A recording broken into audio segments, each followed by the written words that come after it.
نحمده ونصلي على رسوله الكريم اما بعد سبحانك لا علم لنا الا ما علمتنا انك انت العليم الحكيم رب اشرح لي صدري ويسر لي امري واحلل عقدة من لساني يفقهوا قولي یہ جو ہمارے آج ماحول معاشرے کے اندر یہ جو محنت ہے دینی اعتبار سے ایک بیعت ہونے کی، جس کو آج کل کے ہم الفاظ میں تصوف بھی کہہ لیتے ہیں اور سلوک بھی کہہ لیتے ہیں، طریقت بھی کہہ لیتے ہیں، تو ہم بیعت بھی ہو جاتے ہیں، ذکر اذکار بھی کرنا شروع کر دیتے ہیں۔ تو ان ساری چیزوں کا، بیعت کا اور ذکر اذکار کا فائدہ اصل میں تب ہوتا ہے کہ کچھ ہمیں ان چیزوں کے کانسیپٹ بھی کلیئر ہوں کہ بھئی ہم یہ جو ہم نے بیعت کی ہے، جو ذکر کی مجالس میں جاتے ہیں اور اپنے شیخ کو اپنے احوال بتاتے ہیں، تو یہ کیوں ہے، اس کا کیا مقصد ہے؟ تو اب اس کا مقصد یہ ہے کہ انسان اپنے ظاہر اور باطن کی اصلاح کی فکر میں لگ جائے، اس کے لیے فکر مند ہو۔ چنانچہ جو انسان اپنے باطن پر محنت کرنے کی محنت میں لگا ہوا ہو تو اس کو آج کل کے اعتبار سے ہم لوگ صوفی کہہ لیتے ہیں، اور جو انسان اللہ تعالی کی محبت، معرفت، اخلاص، تقوی ان چیزوں کو حاصل کرنا چاہتا ہو تو اس راستے پر جو چل رہا ہو اس کو ہم سالک کہہ لیتے ہیں۔ تو ایسے ہی مختلف مواقع پر ہمارے مختلف حضرات سے یہ سوال کیے جاتے تھے کہ جی یہ تصوف کا یا سلوک کا یہ مقصد کیا ہے؟ تو ایک شیخ سے یہ پوچھا گیا کہ جی یہ تصوف ہے، اس کا کیا مقصد ہے؟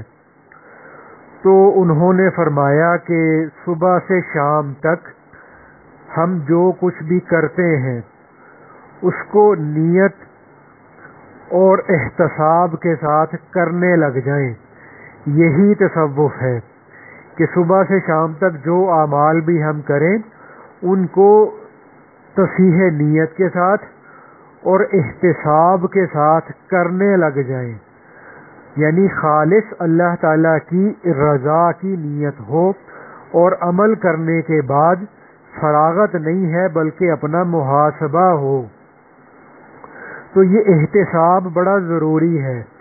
تو اکثر ہمارے یہ دفاتر میں جب سالانہ آڈٹ ہوتے ہیں تو آڈٹ والی ٹیم کے آنے سے پہلے ان دفاتر کے اندر ایک انٹرنل آڈٹ کیا جاتا ہے۔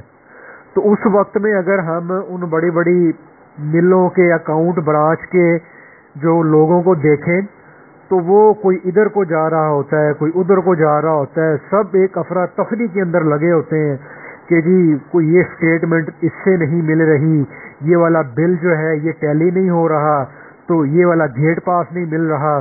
تو اگر کوئی ان سے پوچھے کہ جی آپ کیوں پریشان ہیں تو وہ کہتے ہیں کہ جی آج آڈٹ ٹیم نے آنا ہے اور ہماری کوئی بھی کمی کوتاہی ہوگی تو وہ ہمارا مواخذہ کریں گے، تو ہمیں ان سے آنے سے پہلے اپنے اکاؤنٹ کو درست کرنا ہے۔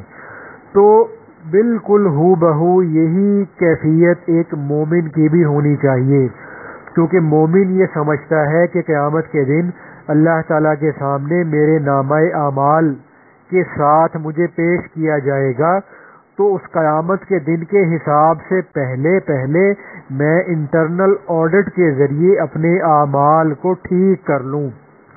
تو ہمارا بھی آج وقت ہے سٹیٹمنٹ کو ملانے کا اور بلوں کو ٹیلی کرنے کا، فگرز کو صحیح کرنے کا، اپنی کمی کوتاہی کو پورا کرنے کا۔ تو کیسی ہی کمی کوتاہی ہو، تو جب تک ہماری زندگی ہے موت سے پہلے انسان اس کمی کو دور کر سکتا ہے۔ تو موت کے وقت اپنے انٹرنل آڈٹ کی یہ نعمت انسان سے چھن جائے گی۔ تو یہ جو اپنا محاسبہ ہے، یہ انٹرنل آڈٹ کی مثال ہے. تو اسی لیے فرمایا گیا کہ تم اپنا محاسبہ کرو اس سے پہلے کہ تمہارا محاسبہ کیا جائے. تو یہ تصوف اور سلوک کا مقصد یہ ہے کہ ہم دن بھر میں جتنے بھی اعمال کرتے ہیں ان کو تصحیح نیت اور احتساب کے ساتھ کرنے لگ جائیں. تو اس کا نام تصوف ہے. تو ایسے ہی ایک دوسرے موقع پر ہمارے ایک دوسرے بزرگ سے کسی نے یہ سوال کیا کہ حضرت یہ تصوف اور سلوک کیا ہوتا ہے. تو انہوں نے اس کے جواب میں یہ فرمایا تھا کہ بھائی جس طرح انسان کا جسم کھانے اور پینے کا طلبگار ہوتا ہے، انسان کا دل عبادت کا، نیک اعمال کا اسی طرح سے طلبگار بن جائے جس طرح سے انسان کا جسم کھانے اور پینے کی طلب رکھتا ہے. تو دل کے اندر یہ جو نیکیوں کے پیدا ہونے کی، نیکیوں کے کرنے کی طلب اور موت سے پہلے پہلے اللہ تعالیٰ کو راضی کرنے کی فکر لگ جائے تو اس چیز کا نام تصوف ہے. اب ہم جسمانی اعتبار سے جیسے تھوڑی دیر تک کچھ نہ کھائیں پیئیں تو بیٹھنا مشکل ہو جاتا ہے، پانی نہ پیے تو پیاس کی شدت سے انسان کا وقت گزارنا مشکل ہو جاتا ہے. تو یہ کھانا پینا انسان کے جسم کی ضروریات ہیں. تو اسی لیے کہا جاتا ہے کہ دنیا میں سب سے زیادہ صحیح الارم بجانے والی گھڑی وہ انسان کا پیٹ ہے. تو سوئے ہوئے بندے کو بھی بھوک کی وجہ سے جاگ آ جاتی ہے. تو جس طرح سے جسم کھانے اور پینے کی چیزوں کا طلبگار ہے، اسی طرح سے ہمارا دل اللہ تعالیٰ کی رضا اور اللہ تعالیٰ کی رضا والے اعمال کرنے کا طلبگار بن جائے. ہم نماز نہ پڑھیں تو ہمیں چین نہ آئے، ہمارے ذکر پورا نہ ہو ہمیں چین نہ آئے، ہماری قرآن پاک کی تلاوت پوری نہ ہو ہمیں چین نہ آئے. تو یہ تصوف و سلوک کا بیعت ہونے کا، اپنے شیخ سے اپنے احوال کے عرض کرنے کا اور ذکر کی مجالس کو اٹینڈ کرنے کا یہ مقصود ہے. تو اسی لیے امام راضی رحمۃ اللہ علیہ یہ فرمایا کرتے تھے کہ اے اللہ مجھے دن اچھا نہیں لگتا مگر تیری یاد کے ساتھ، اور اے اللہ مجھے رات اچھی نہیں لگتی مگر تجھ سے راز و نیاز کے ساتھ. تو اب ایسے ہی ایک تیسرے موقع پر ایک بزرگ سے یہ سوال کیا گیا کہ حضرت یہ تصوف اور سلوک، یہ بیعت ہونا، یہ پیر مرید کا ہونا، یہ کیا ہوتا ہے؟ تو انہوں نے اس کے جواب میں یہ فرمایا کہ بھائی ہمارے اندر اصلیت پیدا ہو جائے، اسے تصوف کہتے ہیں. پوچھنے والے نے کہا حضرت ذرا وضاحت فرمائیں. تو انہوں نے کہا کہ دیکھو ہمارے اندر آج ظاہر ہے باطن نہیں ہے، صورت ہے حقیقت نہیں ہے. تو اس کو انسان یوں سمجھ لے کہ نمک تو ہے مگر نمکینی نہیں ہے، چینی تو ہے مگر مٹھاس نہیں ہے، دل تو ہے لیکن اس دل کے اندر اللہ تعالیٰ کی یاد نہیں ہے، اور ہماری زبان تو ہے لیکن اس زبان پر اللہ تعالیٰ کا شکر نہیں ہے. تو اس لیے اس کا مقصود تصوف و سلوک کا یہ ہے کہ ہمارے اندر اصلیت پیدا ہو جائے، وہ اللہ تعالیٰ کی محبت جس کے لیے اللہ تعالیٰ نے ہمارے دل کو بنایا. ہمارا دل اللہ کی محبت کے شربت سے لبریز ہو جائے، تو ہمارے دل کا برتن اللہ کی محبت معرفت کی نعمت سے بھر جائے. آج ہمارے اندر اللہ تعالیٰ کی اس محبت کی کمی ہے، تو اسی لیے تو ہم سے نیک اعمال کے اندر سستی ہوتی ہے، تہجد کے اندر اٹھنا ہمارے لیے مشکل ہے، تکبیر اولیٰ کا اہتمام ہمارے لیے مشکل ہے، اور گناہوں سے بچنا، غیبت سے بچنا، جھوٹ سے بچنا، بد نظری سے بچنا، غلط سوچ سے بچنا، یہ ہمارے لیے کیوں مشکل ہے؟ یہ اسی لیے آج مشکل ہو چکا ہے کہ ہمارے دل کے اندر جو اللہ کی محبت کا شربت ہے، اللہ تعالیٰ کی محبت معرفت کا جو روح افزا ہے اور جو ٹینگ ہے اور جو جامع شیری ہے، آج ہمارا دل اس شربت سے خالی ہو چکا. تو اسی لیے ایک شاعر نے اس کو یوں کہا کہ کس قدر تجھ پر گراں صبح کی بیداری ہے، ہم سے کب پیار ہے، ہاں تمہیں نیند پیاری ہے۔ تو اگر اللہ تعالیٰ کی محبت سے ہمارا دل بھر جائے گا تو رات کے آخری پہر میں انسان کی آنکھ خود بخود کھل جاتی ہے، بلکہ ایسی کھلتی ہے کہ جب اللہ کی محبت دل کے اندر بھری ہوئی ہو تو انسان کا بستر تہجد کے وقت میں اس کو آٹومیٹیکلی اچھال کے نیچے پھینک دے گا۔ تو اللہ کرے ہمیں یہ نعمت اللہ پاک مجھے، آپ کو، ہم سب کو نصیب کر دیں۔ تو جیسے اس میں ہمارے ایک بزرگ شاعر تھے نا، وہ یہ فرماتے تھے کہ حقیقت خرافات میں کھو گئی، یہ امت روایات میں کھو گئی، لبھاتا ہے دل کو بیان خطیب، مگر لذت شوق سے بے نصیب۔ وہ صوفی کہ تھا خدمت حق میں مرد، محبت میں یکتا امانت میں فرد، عجم کے خیالات میں کھو گیا، وہ سالک مقامات میں کھو گیا، بجھی عشق کی آگ اندھیر ہے، مسلمان نہیں راکھ کا ڈھیر ہے۔ تو ایک وقت تھا جب ایک مسلمان مرد عورت کا دل اللہ تعالیٰ کی محبت کی حرارت سے بھرا ہوتا تھا، تو آج ہمارے دلوں کے اندر وہ اللہ تعالیٰ کی محبت کے انگارے، وہ اللہ کی معرفت کی چنگاری وہ ختم ہو چکی ہے۔ آج مسلمان کا دل وہ راکھ کا ڈھیر بن گیا ہے، وہ عشق کی آگ وہ ٹھنڈی ہو چکی ہے۔ تو نفسانیت کی ٹھنڈی ہواؤں نے اللہ تعالیٰ کی اس محبت کی آگ کو بجھا کے رکھ دیا۔ تو جس کو شاعر کہتا ہے کہ تیری نگاہ سے دل سینوں میں کانپتے تھے، کھو گیا ہے تیرا جذبے قلندرانہ۔ اور ایسے ہی تیسرے موقع پہ ہمارے ایک بزرگ سے یہ سوال کیا گیا کہ حضرت یہ تصوف اور سلوک، یہ بیعت ہونا اور یہ پیر مرید کا چکر، یہ سارا یہ کیا ہوتا ہے؟ تو انہوں نے یہ فرمایا کہ بھئی تصوف اور سلوک کا مقصود ہے پختن خیال۔ تو یہ فارسی کا لفظ ہے پختن، یعنی پختہ ہو جانا، مضبوط ہو جانا، راسخ ہو جانا، یعنی ہمارے دل کے اندر یقین پختہ ہو جائے۔ تو آج آخرت کے بارے میں ہم عقیدہ تو رکھتے ہیں، قیامت کے دن کے بارے میں ہم عقیدہ تو رکھتے ہیں، علم تو رکھتے ہیں، معلومات رکھتے ہیں، مگر ہمارا یقین ایسا پختہ نہیں ہے جیسا ہونا چاہیے۔ تو اگر گناہوں پر قیامت کے دن ذلت اور رسوائی کا اور اللہ تعالیٰ کی ناراضگی اور جہنم کے عذابوں کا ہمیں پختہ یقین ہو جائے تو انسان کبھی بھی اللہ تعالیٰ کی نافرمانی کی طرف 1 ملی میٹر بھی قدم نہ اٹھائے۔ تو آج ہمارے اس یقین کے اندر کمزوری ہوتی ہے، تو اس یقین کی کمزوری کی وجہ سے ہم سے گناہوں کا صدور ہوتا ہے۔ تو انہوں نے وہ جو یہ فرمایا تھا نا کہ پختن خیال، تو اس کا مطلب یہ ہے کہ ہمارے دل کے اندر جو یقین ہے اللہ تعالیٰ کی ذات پر، جنت پر، جہنم پر، قیامت کے دن پر، اور جنت کی نعمتوں پر، جہنم کے عذابوں پر، قیامت کے دن کے حساب کتاب کی سختی پر، یہ مضبوط سے اضبط ہو جائے۔ تو یہ نعمت اللہ پاک نے صحابہ کرام کو حضور اقدس صلی اللہ علیہ وآلہ وسلم کی صحبت کی برکت سے انتہائی اعلیٰ درجے میں عطا فرمائی تھی۔ تو اسی وجہ سے حضرت علی رضی اللہ تعالیٰ عنہ یہ فرمایا کرتے تھے کہ اے سونا، اے چاندی، کسی اور کو دھوکہ دے کہ میں تیرے دھوکے میں آنے والا نہیں ہوں۔ اور فرمایا کرتے تھے کہ مجھے جنت اور جہنم کے ہونے پر اتنا یقین ہے کہ اگر جنت اور جہنم میری آنکھوں کے سامنے بھی آ جائے تو جنت اور جہنم کے اوپر میرے یقین میں ذرہ برابر بھی اضافہ نہیں ہوگا۔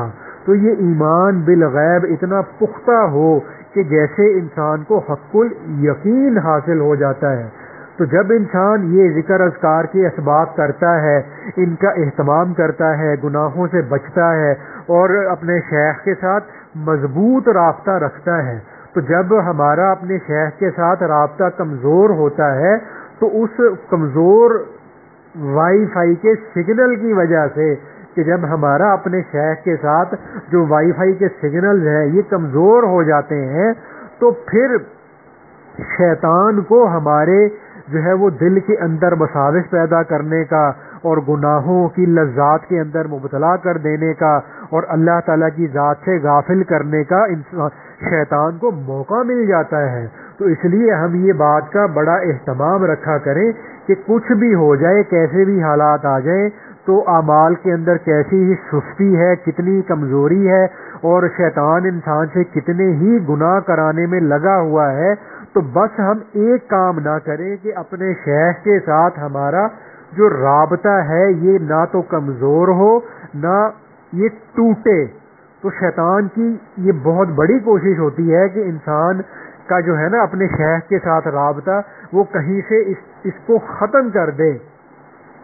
تو اللہ کرے ہمیں اس چیز کا یقین ہمارے دل کے اندر پختہ ہو جائے. تو جیسے آج کل ہم بڑے بڑے سٹورز پہ جاتے ہیں نا تو وہاں پر یہ لکھا ہوتا ہے یو آر بینگ واچڈ.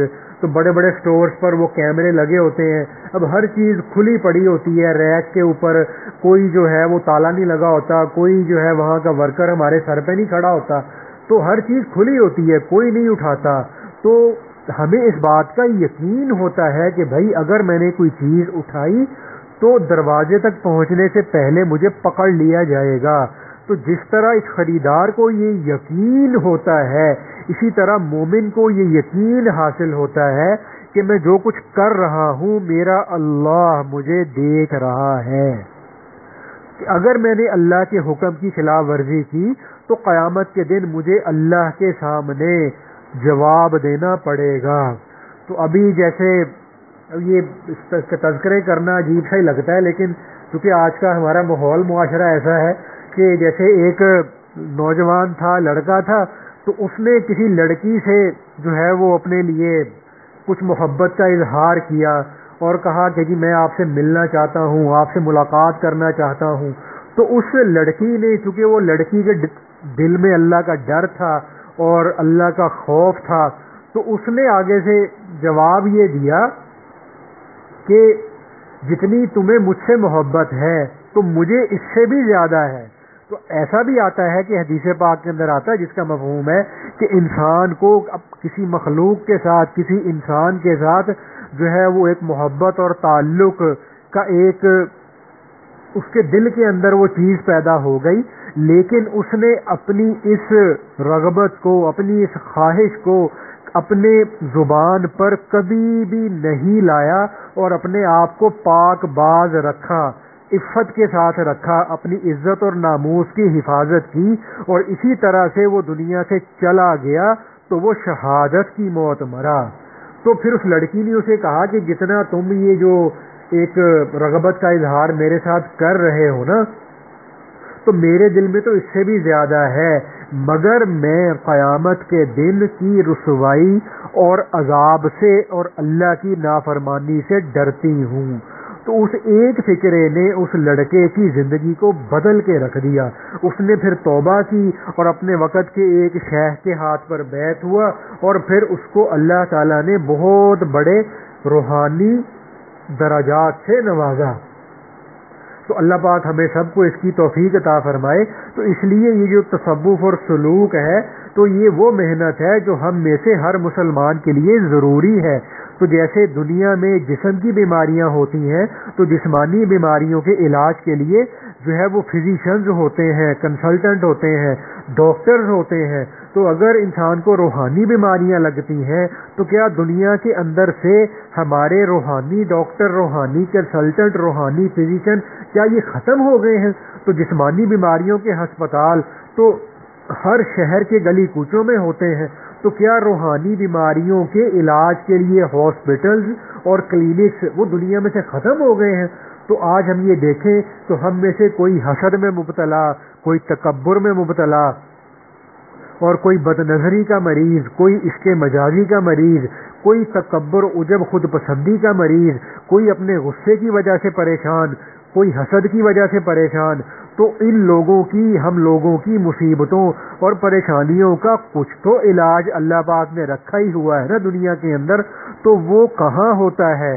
وہ کس جگہ ہوتا ہے، اس کا کیا راستہ ہے، اس راستے کا نام ہی یہ تصوف اور سلوک ہے۔ اپنے شیخ سے بیعت ہونا ہے اور پھر ان کے بتائے ہوئے اسباق کو پابندی اہتمام سے کرنا ہے، پھر اپنے حالات کی ان کو اطلاع کرتے رہنا ہے اور اپنے ذکر اذکار کے اسباق میں آگے بڑھتے رہنا ہے۔ تو اب اس میں نا یہ ایک آخری بات یہ کرنی ہے کہ آج ہمارے معاشرے میں یہ ایک بات کی جاتی ہے کہ جی یہ جو تصوف کا لفظ آپ نے یہ بولا ہے یہ کہیں قرآن پاک میں استعمال ہوا ہے، کہیں حدیث پاک میں استعمال ہوا ہے؟ تو اب اس میں نا علماء یہ فرماتے ہیں کہ ایک ہوتا ہے تحقیقی جواب اور ایک ہوتا ہے الزامی جواب۔ تو وہ جن صاحب نے ایک بزرگ سے یہ سوال کیا تھا تو وہ ذرا ایک آزاد طبیعت کے تھے، یعنی ان کا ایک مزاج تھا کہ جی ہم کسی کی نہیں مانتے، ہم کسی کے پیچھے نہیں چلتے، جو ہمیں سمجھ میں آئے گا قرآن حدیث سے وہ ہم اس پر عمل کریں گے، تو ہم کسی کو نہیں اپنا جو ہے نا وہ مقتدا مانیں گے۔ تو ان بزرگوں نے اس کو فرمایا کہ بھائی آپ یہ بتائیں کہ آپ نے یہ جو بخاری شریف کا لفظ ہے یا مسلم شریف کا لفظ ہے یہ پورے قرآن پاک کے اندر کہیں استعمال ہوا ہے؟ تو کیونکہ ان صاحب کی یہ عادت تھی کہ وہ ہر بات میں یہ بات کرتے تھے کہ بھئی بخاری کا حوالہ لاؤ، مسلم کا حوالہ لاؤ، بخاری کی بات کرو اور بخاری کی حدیث سناؤ، مسلم کا جو ہے نا مجھے حوالہ دو۔ تو جب اس صاحب نے یہ بات سنی تو وہ ذرا سنبھل کے بیٹھ گیا۔ تو پھر ان بزرگوں نے اس کو یہ بات کہی کہ دیکھو یہ جو اصطلاحات ہوتی ہیں، یہ جو ٹرمز ہوتی ہیں، یہ وقت کے ساتھ ساتھ چینج ہوتی رہتی ہیں، تو ہمیں ان الفاظ میں نہیں الجھنا چاہیے بلکہ ان کی بیس اور ان کی جو ریئلٹی ہے اس کو جانچنا چاہیے۔ تو اب قرآن پاک کے اندر محسنین کا تذکرہ ہے، اگر ہم قرآن پاک کی تلاوت کریں تو اللہ پاک نے جگہ جگہ پر یہ لفظ استعمال فرمایا ہے محسنین کا۔ تو یہ احسان کی کیفیت آخر کیا چیز ہے؟ تو یہ احسان کی کیفیت یہی چیز ہے کہ انسان اللہ تعالیٰ کی عبادت اس طرح سے کرنے والا بن جائے کہ جیسے وہ اللہ پاک کو دیکھ رہا ہے۔ تو اگر اس کو یہ درجہ حاصل نہیں ہوتا کہ وہ اللہ پاک کو دیکھ رہا ہے تو کم از کم اس کو یہ درجہ حاصل ہو جائے کہ اللہ تعالیٰ اس کو دیکھ رہا ہے۔ تو اب اسی کیفیت کا نام احسان ہے، اور یہ کیفیت جن لوگوں کو حاصل ہو جاتی ہے ان لوگوں کو محسنین کہا جاتا ہے۔ تو ہم نے اس کو آج تصوف کہہ دیا، کسی نے اس کو سلوک کہہ دیا، تو بھئی آپ اس کو احسان کہنا شروع کر دیں۔ جیسے ہمارے حضرت جی تعالیٰ برکاتہم کا اگر آپ لوگوں نے ایک چیز نوٹ کی ہو نا تو ہمارے حضرت جی کبھی بھی یہ لفظ تصوف اور سلوک کا لفظ استعمال نہیں کرتے بلکہ تزکیے کا اور احسان کا لفظ استعمال کرتے ہیں، کیونکہ یہ جو ذکر اذکار کی محنت ہے اپنے باطن کو ان روحانی بیماریوں سے پاک صاف کرنے کی محنت ہے، اور پھر اپنے باطن کے اندر اپنے دل اور روح کے اندر جو اچھی صفات ہیں جن صفات کو اپنانے سے اللہ تعالیٰ کی محبت، معرفت، رضا حاصل ہوتی ہے، ان صفات کو دل کے اندر پیدا کرنے کی یہ جو ایک محنت ہے نا، تو قرآن پاک کے اندر اس محنت کا تذکرہ اللہ پاک نے تزکیہ کے لفظ سے فرمایا ہے، اور حدیث پاک کے اندر یہ جو علم ہے، یہ جو راستہ ہے، یہ جو محنت ہے، تو اس کا تذکرہ حدیث پاک کے اندر احسان کے لفظ سے ہوا ہے اور قرآن پاک کے اندر تزکیے کے لفظ سے ہوا ہے۔ تو جیسے ہمارے ماحول معاشرے کے اندر بعد میں لوگوں کی زبانوں کے اوپر جو ہے وہ ایک ہی چیز ہوتی ہے، اس کے لیے کچھ اور الفاظ کا استعمال ہونا شروع ہو جاتا ہے، تو اسی طرح سے وقت گزرنے کے ساتھ ساتھ یہ جو تزکیہ اور احسان کی محنت تھی اس کے لیے ہمارے ماحول میں، معاشرے کے اندر، عرف عام میں چلتے چلتے تصوف کا لفظ رواج پا گیا، سلوک کا لفظ رواج پا گیا، صوفی کا لفظ رواج پا گیا۔ تو ہمیں صرف ان الفاظ کے اندر اور ان اصطلاحات کے اندر نہیں الجھنا بلکہ ان کی حقیقت کو دیکھنا ہے۔ تو اسی طرح سے ہمارے یہ جو مدارس کے اندر جو علماء کا جو کورس ہوتا ہے اور مفتیوں کا جو کورس ہوتا ہے تو عام طور پہ اس کو درس نظامی کہا جاتا ہے کہا جاتا ہے کہ جی میں ارادہ کر رہا ہوں کہ درس نظامی کر لوں، تو کسی سے پوچھا جاتا ہے کہ بھئی آپ آج کل کیا کر رہے ہیں، وہ کہتا ہے جی درس نظامی کر رہا ہوں. تو کسی سے پوچھا جاتا ہے کہ جی ماشاءاللہ آپ نے کیا پڑھا ہے، کیا کیا ہے، تو وہ کہتا ہے کہ جی میں نے درس نظامی پڑھا ہے. تو اب یہ جو بار بار درس نظامی، تو اگر ہم یہ دیکھیں کہ یہ درس نظامی کا لفظ پورے قرآن پاک میں کہیں موجود ہے، احادیث کی جو 6 بڑی مستند کتابیں ہیں ان کے اندر کہیں موجود ہے، تو کوئی ناسمجھ ہی ہوگا جو یہ کہے گا کہ جی یہ لفظ چونکہ قرآن مجید میں احادیث مبارکہ میں نہیں ملتا تو لہٰذا میں اس سے بیزار ہوں، تو یہ چیز بدعت ہے، میں اسے پڑھنا پسند نہیں کرتا. بھی آپ مجھے حوالے سے بات کریں، ٹھیک ہے، آپ میرے پاس ریفرنس لائیں. تو یہ بہت ناسمجھی ہے کہ بھائی اس کو یہ کہا جاتا ہے کہ بھائی علماء امت نے اس نصاب میں، یہ جو درس نظامی کا نصاب ہے، اس کے اندر ایک ایسی برکت کا مشاہدہ کیا کہ اس کو پڑھ کر دنیا کے اندر لاکھوں کروڑوں انسانوں کے جو سینے تھے وہ قرآن اور حدیث کے علوم سے منور ہوئے، علم کے نور سے منور ہوئے. تو پھر علماء متفق ہو گئے کہ بھئی یہ کتابوں کا ایک ایسا نصاب ہے کہ جس کو پڑھ کر ایک جاہل آدمی بھی عالم بن سکتا ہے. تو یہ درس نظامی کا لفظ تو قرآن حدیث میں کہیں بھی نہیں ہے، لیکن علم کی فضیلت، علم کی جو ہے وہ حقیقت یہ تو ملتی ہے. احادیث میں کتنے ہی عنوان اور باب ہیں علم کی فضیلت کے اندر، سینکڑوں احادیث ملیں گی، اس سے مستقل کتابیں لکھی گئی علم اور علماء کے فضائل پر. تو اصطلاحات میں جھگڑا کرنے کی ضرورت نہیں ہوتی.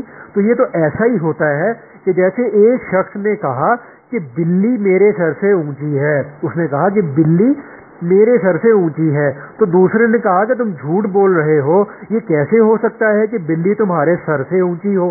تو پہلے آدمی نے کہا کہ ارے بے وقوف، تم نے میری بات نہیں سمجھی، وہ بلی دیوار پر بیٹھی ہوئی ہے، اس لیے میں نے یہ کہا کہ بلی میرے سر سے اونچی ہے.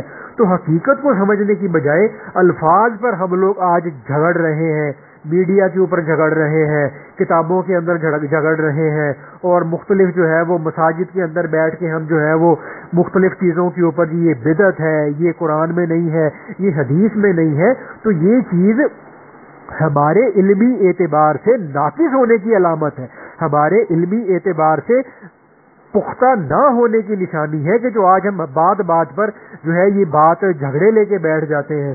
تو جیسے اس میں ہمارے مشائخ نے یہ بات فرمائی ہے کہ جیسے بعض لوگ ہوتے ہیں ان کو اجزاء سے کوئی اختلاف نہیں ہوتا، ٹھیک ہے نا، ان کو اجزاء سے کوئی اختلاف نہیں ہوتا، لیکن مختلف چیزوں کے اجزاء سے مل کر جب ایک چیز کو، ایک نئی چیز کو بنا لیا جاتا ہے تو اس سے انکار کر دیتے ہیں. تو اس میں مثال کے طور پہ ہمارے مشائخ نے یہ فرمایا ہے کہ ایک صاحب تھے، ان کا نام تھا جلال خان. تو انہیں چینی بہت اچھی لگتی تھی، تو وہ گھی کے پراٹھے کھاتے تھے، میدا بہت اچھا لگتا تھا، دودھ کا پنیر بھی بڑا ان کو اچھا لگتا تھا. لیکن جب ان تمام چیزوں کو ملا کر مٹھائی بنائی جاتی تھی، گلاب جامن، رس گلے بنائے جاتے تھے، تو وہ مٹھائی کے نام سے چڑھ جاتے تھے، گلاب جامن کے نام سے چڑھ جاتے تھے. حالانکہ وہ چینی کو بھی بہت اچھا سمجھتے تھے، وہ گھی کو بھی بڑا اچھا، گھی کے پراٹھے کھایا کرتے تھے، اور میدا بھی ان کو بڑا اچھا لگتا تھا، اور دودھ مکھن کا جو ہے وہ ان کو پنیر وغیرہ بھی بڑا اچھا لگتا تھا. تو ان سب چیزوں کے قائل تھے، ٹھیک ہے. لیکن جب ان ساری چیزوں کو ملا کر مٹھائی، گلاب جامن، رس گلے، برفی بنائی جاتی تھی تو وہ اس کے نام سے چڑ جاتے تھے. تو ان کو کہہ دیتا تھا نا کہ ابھی گلاب جامن کھا لیں، تو پتہ نہیں وہ مارنے پہ تل جاتے تھے.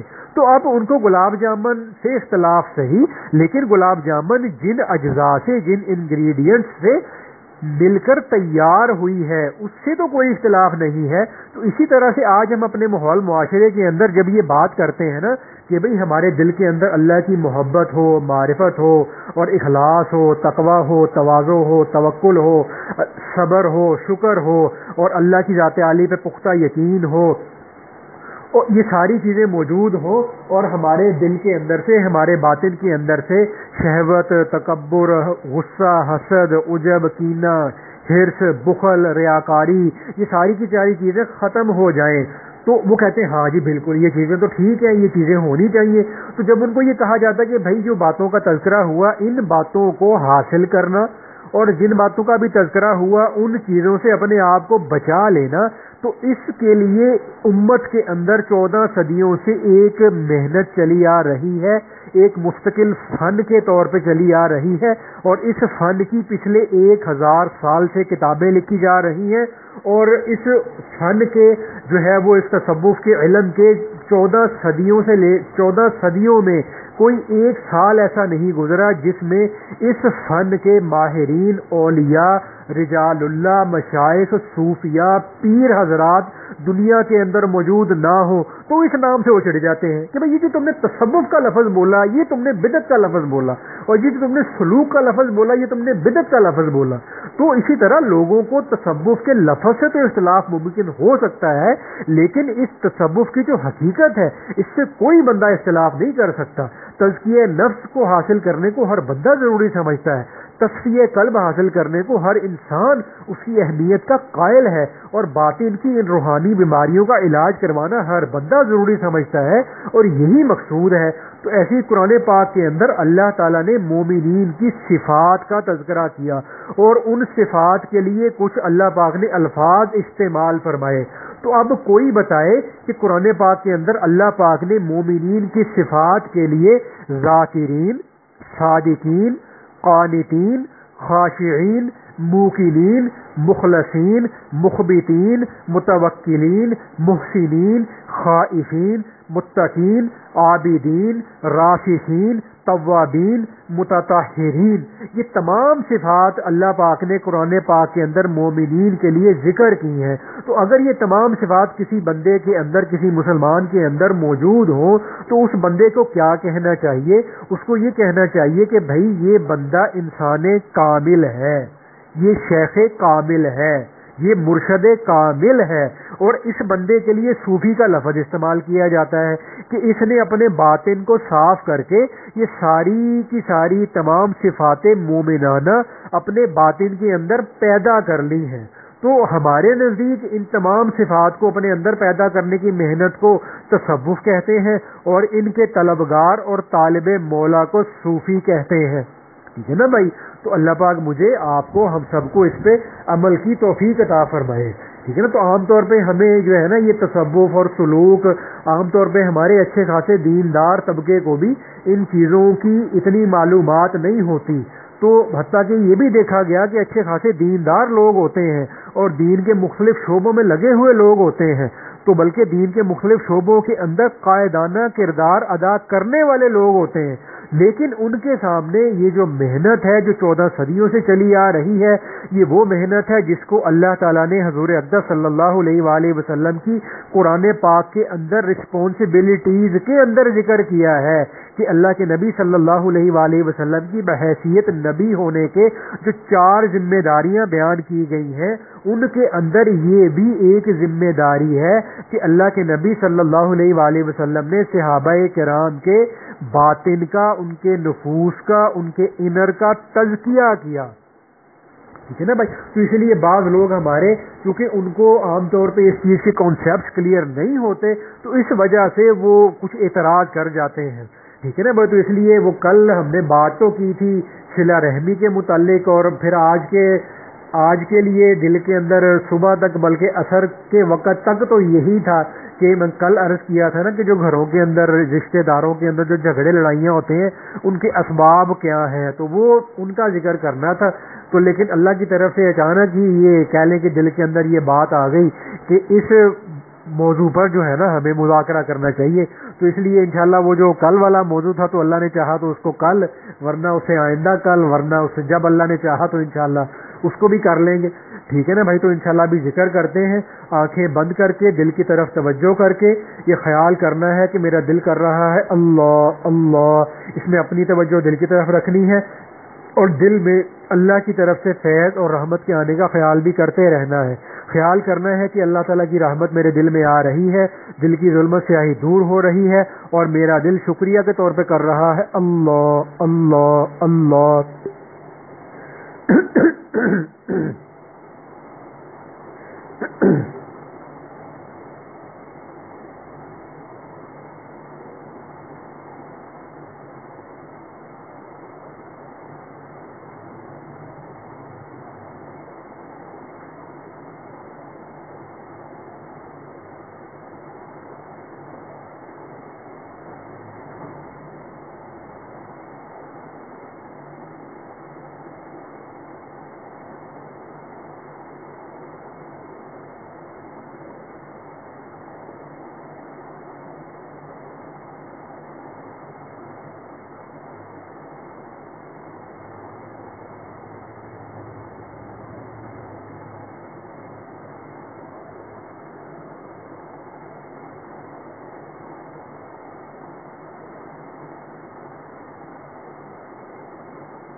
اللہ، اب ذکر روکے نا جی، مراقبے کی نیت کر لیں کہ اللہ تعالیٰ کی ذات جو تمام صفات کمال سے موصوف ہے اور ہر قسم کے نقص اور عیب سے پاک ہے، اس ذات کی طرف سے فیض اور رحمت میرے دل میں آ رہی ہے، اور دل میں جتنے بھی شیطانی اثرات ہیں، کمزوریاں ہیں، وہ اس کی برکت سے ختم ہو رہی ہیں۔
اللہ دعا کر لیں. الحمدللہ رب العالمین.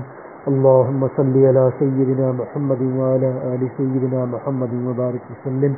یا اللہ یا ارحم الراحمین یا ارحم الراحمین یا ارحم الراحمین یا اکرم الاکرمین یا ذا الجلال والاکرام. لا الہ الا انت سبحانک انی کنت من الظالمین. لا الہ الا انت سبحانک انی کنت من الظالمین. لا الہ الا انت سبحانک انی کنت من الظالمین. اے اللہ پاک ہم سب کی حاضری کو قبول فرما لیجیے. اے اللہ پاک جو ساتھی جہاں جہاں بیٹھے ہوئے ہیں اے اللہ پاک سب کو اے اللہ پاک اپنی رحمتوں سے مالا مال فرما دیجیے. اللہ پاک سب کو فیوزات سے اے اللہ پاک سیراب فرما دیجیے. اے اللہ پاک ہم سب کو سلسلہ پاک کے فیوزات وافر مقدار میں عطا فرما دیجیے. اے اللہ پاک سب کو اپنی محبت معرفت عطا فرما دیجیے. اے اللہ پاک ہم سب کو اپنی محبت معرفت عطا فرما دیجیے. اے اللہ پاک اپنی محبت اپنی معرفت کے قابل دل عطا فرما دیجیے. اے اللہ پاک ایسا دل جو آپ کی محبت معرفت کے قابل ہے اے اللہ پاک ویسا دل عطا فرما دیجیے. اے اللہ پاک ویسا دل جو آپ کی محبت معرفت کے قابل ہے اللہ پاک وہ دل عطا فرما دیجیے. اے اللہ پاک ہم سب کو قلب سلیم عطا فرما دیجیے. اے اللہ پاک قلب منیب عطا فرما دیجیے. اے اللہ پاک قلب شہید عطا فرما دیجیے. اے اللہ پاک ہم سب کے حال پہ رحم فرما دیجیے. اے اللہ پاک ہم سب کو اپنے نیک مقبول بندوں میں شامل فرما دیجیے. اے اللہ پاک ہم سب کو بیت کی کامل برکات عطا فرما دیجیے. اے اللہ پاک ہم سب کو اللہ پاک نیکی پر استقامت عطا فرما دیجیے. اے اللہ پاک گناہوں سے ہم سب کی پوری پوری حفاظت فرما دیجیے. اللہ پاک غفلت سے ہماری حفاظت فرما دیجیے. اے اللہ نفس اور شیطان کی اے اللہ پاک غذا بننے سے اے اللہ پاک ہماری حفاظت فرما دیجیے. اللہ پاک ہمیں ایک پلک جھپکنے کے وقت کے برابر بھی اے اللہ پاک ہمیں ہمارے نفس کے حوالے نہ فرمائیے گا. اے اللہ پاک پلک جھپکنے کے وقت کے لیے بھی ہمیں ہمارے نفس کے حوالے نہ فرمائیے. اے اللہ پاک پلک جھپکنے کے وقت کے برابر بھی ہمیں اپنے نفس کے حوالے نہ فرمائیے گا. اے اللہ پاک ہمیں سب کو اے اللہ پاک اپنی خاص حفاظت نصیب فرما دیجیے. اے اللہ پاک اپنی خاص پناہ عطا فرما دیجیے. اے اللہ پاک نفس اور شیطان کے شرور فتنوں حملوں سے میری ہم سب کی اے اللہ پاک پوری امت مسلمہ کی پوری پوری حفاظت فرما دیجیے. اے اللہ پاک ہم سب کو تمام جسمانی روحانی بیماریوں سے شفائی کاملہ عاجلہ مستمرہ عطا فرما دیجیے. اے اللہ پاک جتنوں نے بھی اللہ دعا کے لیے کہا ہے اللہ پاک میسج کیا ہے یا ویسے کہتے رہتے ہیں اللہ پاک سب کی جائز حاجات کو پورا فرما دیجیے. اللہ پاک سب کے حال پہ رحم فرما دیجیے. اللہ پاک سب کو اپنی رضائے دائمی عطا فرما دیجیے. سبحان ربک رب العزت عما یصفون وسلام علی المرسلین والحمد للہ رب العالمین. صلی اللہ تعالی علی خیر خلقہ محمد وعلی آلہ واصحابہ اجمعین برحمتک یا ارحم الراحمین.